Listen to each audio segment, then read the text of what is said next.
আমরা বিজয়ের দ্বার প্রান্তে। এটা আমাদের দ্বিতীয় মুক্তিযুদ্ধে জনগণের বিজয়। একটা খুনি, ফ্যাসিবাদী এবং গভীরভাবে দুর্নীতিগ্রস্ত শাসনের বিরুদ্ধে একটা বিজয়, যা আমাদের স্বাধীনতা, গণতন্ত্র, সমস্ত ধরনের মানবাধিকার কেড়ে নিয়েছে। এই বিজয়ের মধ্যে দিয়ে আমরা আমাদের স্বাধীনতা, সার্বভৌমত্ব ফিরে পাবো। যে স্বাধীনতা, সার্বভৌমত্ব, মানবিক আর নাগরিক অধিকার এবং জাতীয় মর্যাদা এই ফ্যাসিবাদী গণহত্যাকারী হাসিনা ভারতের পায়ে আত্মাহুতি দিয়েছিল শুধুমাত্র ক্ষমতায় থাকার জন্য এবং দেশের সমস্ত সম্পদ লুট করার জন্য। আমাদের জনগণ, বিশেষ করে আমাদের নির্ভীক ছাত্ররা এই বর্বর রাষ্ট্রদ্রোহী শাসনের বিরুদ্ধে জেগে উঠেছে।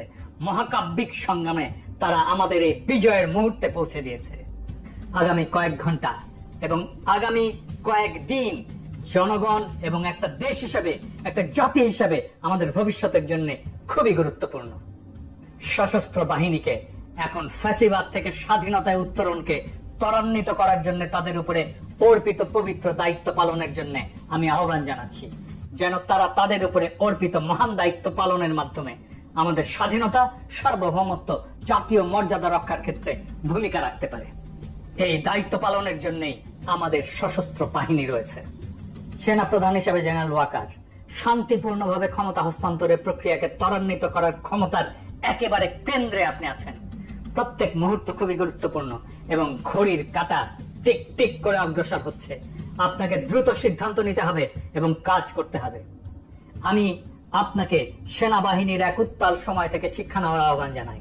1975-এ জেনারেল খালেদ মোশাররফ কার্যকরভাবে চেইন অফ কমান্ডের দায়িত্ব নিয়েছিলেন, কিন্তু কি করতে হবে সেটা নিয়ে তিনি দ্বিধান্বিত ছিলেন। যে পদক্ষেপগুলি তার নেওয়ার দরকার ছিল সেটা তিনি নেননি, অহেতুক বিলম্ব করেছিলেন। অবশেষে যখন সিদ্ধান্ত নিতে গেলেন, পদক্ষেপ নিতে গেলেন, তখন অনেক দেরি হয়ে গেছে। সে ভারতের পদলেহী এমন সন্দেহে তার নিজের বাহিনী তাকে হত্যা করে। অথচ আমরা জানি সে একজন সচ্চা জাতীয়তাবাদী ছিল, কোনোভাবেই সে ভারতপন্থী ছিল না। জেনারেল ওয়াকার, আমরা জানি আপনি এমন একটা পরিস্থিতিতে আছেন যা খুবই বিব্রতকর। এই ফ্যাসিবাদী রক্ত পিপাসু অবৈধ প্রধানমন্ত্রী আপনার আত্মীয় এবং তিনি আপনাকে এই পদে নিয়োগ দিয়েছেন। এটা আপনাকে দ্বিধাগ্রস্ত করতেই পারে, এমনকি অনিচ্ছুক করতে পারে তাকে ক্ষমতা ত্যাগ করতে বলার জন্য, তাকে ক্ষমতা ত্যাগ করতে বলার জন্য চূড়ান্ত পদক্ষেপ নিতে। কিন্তু একজন অভিজ্ঞ জেনারেল হিসেবে আপনার এটাও বুঝতে পারার কথা যে বর্তমান ছাত্র জনতার গণ আন্দোলন, গণ অভ্যুত্থান শেখ হাসিনার পতনের আগে শেষ হবে না। এমনকি তাকে বাঁচানোর চেষ্টা করা বৃথা হবে। হাসিনাকে অবশ্যই যেতে হবে এবং আপনি তাকে ক্ষমতা ছেড়ে চলে যাওয়ার দরজাটা দেখিয়ে দিতে পারেন। আপনি যাই করুন না কেন, হাসিনাকে অবশ্যই বিদায় নিতে হবে। চলমান আন্দোলনের সময় আপনার কয়েকজন অফিসার যে গণবিরোধী ভূমিকা পালন করেছে, তার জন্য সেনাবাহিনীর মধ্যে ব্যাপক ক্ষোভ এবং হতাশা রয়েছে। পুরো প্রতিষ্ঠানটা তার সম্মান এবং আমাদের জনগণের বিশ্বাসযোগ্যতা অনেকাংশেই হারিয়েছে। যদি আপনি আপনার কাজ না করেন, তবে সেনাবাহিনীতে অনেকেই থাকবেন যারা অলস বসে থাকবে না এবং নীরবে কষ্ট সহ্য করে যাবে না।